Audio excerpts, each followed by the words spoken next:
کپڑے اگر مسجد میں نہیں ہیں، گھر آ کے کپڑے چینج کر کے دوبارہ مسجد میں جا سکتے ہیں،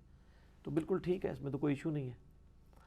اب یہ رہ گیا عید والا مسئلہ، تو ظاہر ہے عید کی نماز کا جو معاملہ ہے وہ عام جو فرض نماز ہے یا جمعے کی نماز ہے اس سے تو ہلکا ہے، لیکن ظاہر ہے کہ جنہوں نے پڑھنی صرف عید کی ہوتی ہے ان کے لیے تو بہت بڑی مسئلہ بنا ہوا ہے، یہ سال میں انہوں نے پڑھنی عید کی ہے، تو کسی حد تک ایک جسٹیفائی بھی ہے۔ ظاہر ہے یہ مسلمانوں کی ایک پولیٹیکل گیدرنگ ہے، جس طرح ویکلی گیدرنگ ہماری جمعے کی نماز ہے، اس طرح اینول گیدرنگ تو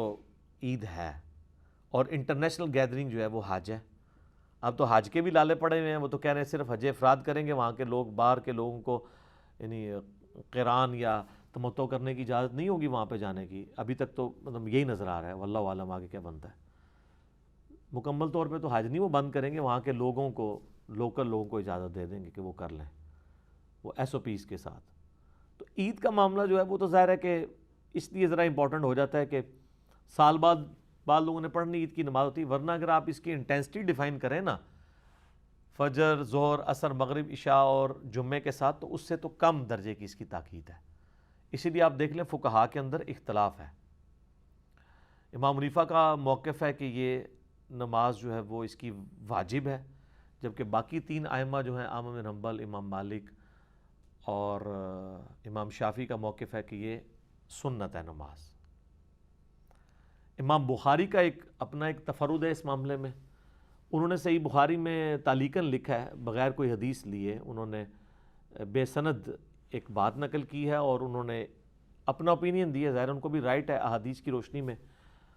انہوں نے یہ کہا کہ اگر کسی شخص کی یعنی عید کی نماز رہ جاتی ہے تو وہ 2 رکعت ادا کر لے اس کے ایکویلنٹ کے طور پہ، یا وہ عید گاہ تک نہیں پہنچ سکا تو وہ اپنے علاقے میں ہی خود کر لے، نماز پڑھا لے، یا اپنے گھر کے اندر بھی بچوں کے ساتھ 2 رکعت پڑھ لے۔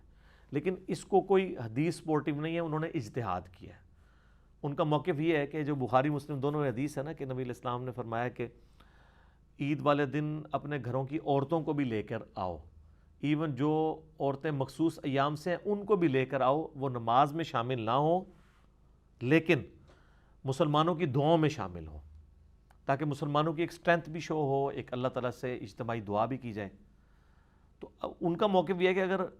اس طرح کی عورتوں کو بھی وہاں پہ لے کے آنا ہے تو اس گیدرنگ کی ایک امپورٹنس ہے، اور لانا عیدگاہ میں ہے۔ ظاہر ہے آج کل تو ہماری مساجد کے اندر عید ہو رہی ہے نا، تو وہاں پہ تو آپ عورتوں کو نہیں لے کے جا سکتے، مسجد کے اندر تو مینسز والی عورت نہیں داخلہ ہو سکتا۔ مسجد میں بھی عید جواز کی حد تک درست ہے۔ ابو داؤد میں حدیث ہے کہ ایک دفعہ بارش ہوئی تھی تو نبی علیہ السلام نے مسجد میں نماز شفٹ کر دی تھی، ادروائز عیدگاہ میں ہی آپ اوپن گراؤنڈ میں پڑھتے تھے۔ افضل عمل یہی ہے۔ اس میں یہ بھی یاد رکھیے گا، سنن ابن ماجہ میں ایک حدیث موجود ہے، نبی علیہ السلام کے زمانے میں ایک دفعہ جمعہ اور عید ایک ہی دن آئے، تو آپ علیہ السلام نے فرمایا کہ جس نے عید کی نماز پڑھ لی ہے اس کو اب اجازت ہے، وہ جا سکتا ہے واپس جا کے اپنے علاقے میں ظہر کی نماز پڑھ لے، اب جمعہ بے شک نہ پڑھے۔ کیونکہ اس سے بھی یہ بات پتہ چل گئی کہ جمعہ اور عید جو ہے یہ پولیٹیکل گیدرنگ ہے جس میں آپ نے تذکیر کرنی ہے، نصیحت کرنی ہے۔ تو اب جو صبح عید کی نماز میں نصیحت سن چکا ہے اس کو پھر آپ جمعے کے وقت بٹھائیں گے، تو نبی علیہ السلام کو تو اس چیز کا احساس تھا کہ ایک تردد سے گزرنے والا معاملہ ہے نا، ایک دن میں 2 تقریریں۔ جی بخاری مسلم میں حدیث ہے، ابن مسعود سے کسی نے کہا آپ اتنا اچھا درس قرآن دیتے ہیں، آپ روزانہ دیا کریں۔ انہوں نے کہا نبی علیہ السلام ہمیں ہفتے میں 1 دن درس دیتے تھے جمعرات کے دن، تاکہ ہم اکتا نہ جائیں۔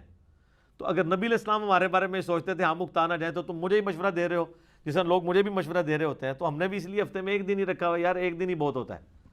ٹھیک ہے۔ تو نبی صلی اللہ علیہ وآلہ وسلم نے، وہ ابن ماجہ کی حدیث میں آتا ہے کہ کہا کہ جس نے اب عید پڑھ لی ہے اس کی مرضی جمعہ پڑھے نہ پڑھے، لیکن اس کے ایکویلنٹ وہ ظہر کی نماز پڑھے گا۔ یہ نہیں ہو سکتا کہ اب آپ نے جمعہ بھی ہے تو ظہر بھی ختم ہو گئی، نہیں، وہ فرض نمازیں 5 رہنی ہیں۔ جمعے کی تقریر کا ایکویلنٹ وہ عید کی تقریر ہو گئی ہے، عید کی وہ 2 رکعتیں جمعے کی نماز کے ایکویلنٹ نہیں ہوئی ہیں۔ ہاں جمعہ ظہر کے ایکویلنٹ ہو جاتا ہے اور ظہر جمعے کے ایکویلنٹ مجبوری کے اندر، جس طرح بخاری مسلم دونوں میں موجود ہے۔ عبداللہ ابن عباس کہتے ہیں کہ جب سخت بارش ہوتی یا سخت سردیاں ہوتی تو نبی علیہ السلام اذان میں ایڈ کروا دیتے، صلو فی بیوتکم، صلو فی الرحال، اپنے گھروں میں ہی نماز پڑھ لو۔ حتیٰ کہ ابن عباس خود ایک دفعہ مسجد میں تھے اور جمعے کا دن تھا اور مؤذن اذان دے رہا تھا، تو بخاری کے الفاظ ہیں جب وہ حی علی الصلاح حی علی الفلاح پہ پہنچنے لگا تو انہوں نے اس کو ٹوک دیا کہ یہ تو نہ اب کہہ، تو مسجد میں نہ بلا ان کو کہہ صلو فی بیوتکم، اپنے گھروں میں ہی نماز پڑھ لو۔ تو بعض وہاں لوگ بیٹھے ہوئے تھے، ان کو ناگوار لگا، انہوں نے کہا اللہ کے نبی علیہ السلام بھی یہی کروایا کرتے تھے،